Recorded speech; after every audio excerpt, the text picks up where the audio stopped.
Today, Ancient Explorers, with the power of our imaginations, we're going to step into the world of ancient Scotland. I'm going to share with you a story that has been told for many generations. This story is called Master Stoor Worm. Master Stoor Worm was an ancient and ghastly sea dragon. He lived off the coast of Scotland and wreaked havoc on villages and kingdoms. This tale describes how the islands of the coast of Scotland, which include Orkney and Shetland, were created.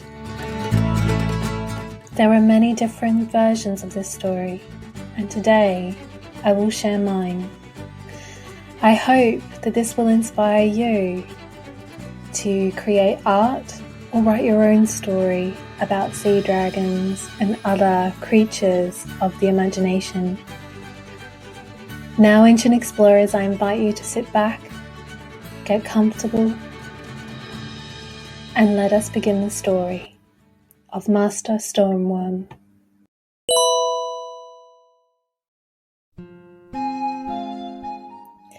"He did it again!" shouted the king, furious. "What has happened, my dear?" asked the queen. "Master Stoor Worm has robbed us again. Swords, utensils, coins, and rings, gone, gone, gone!" "Calm yourself, dear." "I will not be calm. This will be the last time. There must be a warrior in my kingdom that can knock off his head. The dragon must be dealt with." It was true. Master Stoor Worm had caused the king and his people great grief. Every time he yawned, he stuck out his long tongue and it unfurled across the land, rolling down the green hills, breaking posts, fences, and roofs. He frightened the pigs and the horses too. And if that was not enough, he licked up all their most precious possessions: rings, brooches, cups, pots, and pans. He had a particular knack for finding gold, his favourite snack. The king was too upset to eat his breakfast, and instead called a grand council from his throne room. He ordered all the warriors of the kingdom to come to his castle. They obeyed, and by the end of the day, they started to arrive on their horses. Stocky and fierce-looking, the men came prepared for battle, brandishing axes and swords, and some even with the claymore, the great sword carried only by the greatest of warriors. As the king watched them trot down the long avenue to his castle, he sighed with relief. Surely one of these men could deal with the beast. The following day, the king held a lavish feast for the warriors. They feasted on the finest meats, stews, and brews. Once dessert was finished and the last spoon set down, the king commanded the men to wage war against the dragon. "The king will award land and a chest full of gold to the warrior who kills the beast. Indeed, he will become a very rich man," declared the king's advisor. While their bellies were full, the warriors' eyes were hungry for the prize, glistening like the pieces of gold that shone like 1,000 little suns. Meanwhile, on the edge of the kingdom, the large dragon slept, resting his head on a rocky island in the middle of the sea. He had no idea that his life was in such grave danger. The following morning, the warriors mounted their horses, dressed in full regalia, ready for battle. As they trotted down the avenue, they passed the villagers who had gathered to wish them well. Among them was the hero of our tale, Seamus O'Donoghue, the son of a farmer. Not quite a man, Seamus was not very strong, but he was very clever. He stood beside his mother, watching the warriors pass by. They looked brave, but arrogant, he thought. What fine warriors they are! They will no doubt bring this calamity to an end, said Mrs. O'Donoghue to her son. But when he did not respond, she looked down and found he was gone. Seamus, where did you go? Seamus followed the warriors up and over the hills and down to the sea's edge. He too planned to do battle with the ghastly sea dragon. Just as Seamus arrived, the first group of men boarded a wooden boat and began to row towards the beast, floating in the icy blue waters just off the coast. The dragon was fast asleep, and his breath formed a smelly mist that caused all the birds and fish to flee. As the warriors sailed close, they were overcome by the rotten stench. Master Stoor Worm, I declare war on thee, bellowed a bull-neck tattooed warrior who stood at the boat's starboard. He thrust his sword into the sky while pinching his nose. The men launched themselves onto the dragon's scaly back. The dragon woke up and began to furiously shake, throwing the men into the water, while thrashing his tail and creating gigantic waves. Back on the shore, Seamus and the rest of the warriors watched in horror. Many quivered with fear, and some went running. Still, Seamus stood quietly, surveying the scene. What to do next, he thought calmly. Then a lightning bolt struck his mind and illuminated a very clever idea. Confidently, he approached an older warrior.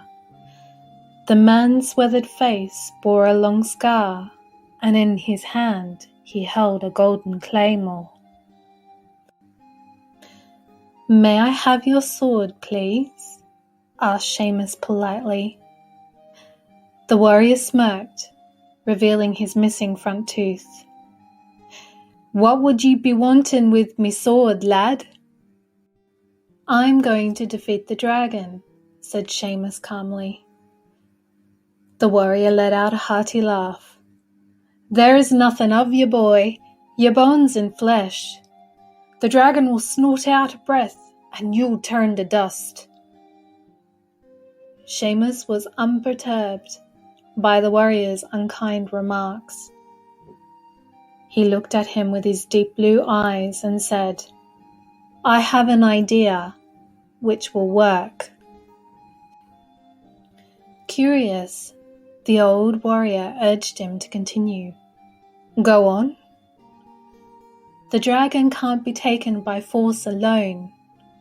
We must trick him by using the one thing he loves the most." "McCraigmore?" questioned the warrior, confused. "No, gold," said Seamus. The warrior raised an eyebrow and gave a crooked smile. He did not like the idea of parting with his sword, but he didn't fancy fighting the beast himself. "Be off with you, lad," said the warrior, giving Seamus his sword. "If you defeat the beast, half the king's gold is mine." "Master Stoor Worm, I have a treat for you," called young Seamus, waving the sword high, and it shone under the morning sun. The dragon's very sensitive eyes caught sight of the little moving sun on the shore, and he dove deep under the waters towards it, leaving the warriors bobbing up and down. Seamus watched as the dragon emerged from the deep. He planted his feet firmly in the sand and puffed out his chest.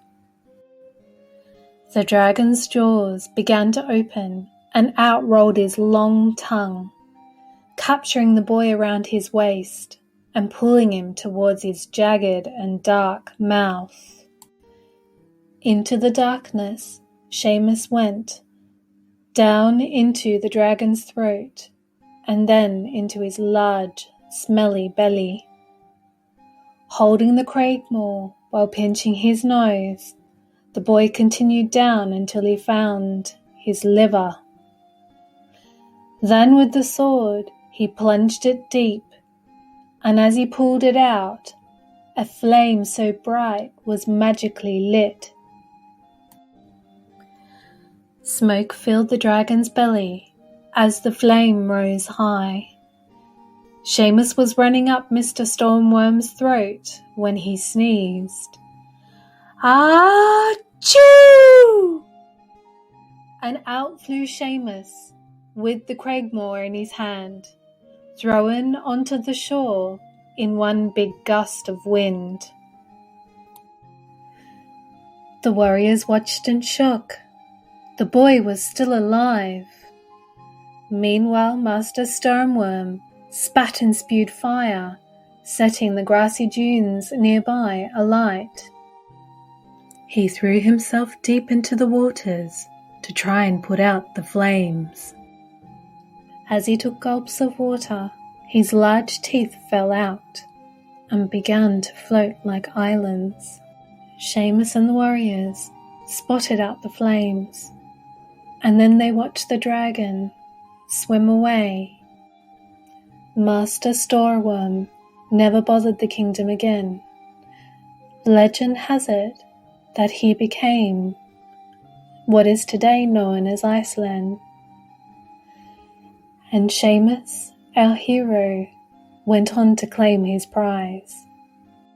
Finally, this tale reminds us all that to solve great problems, we need not just physical strength, but our wits and a heart full of courage.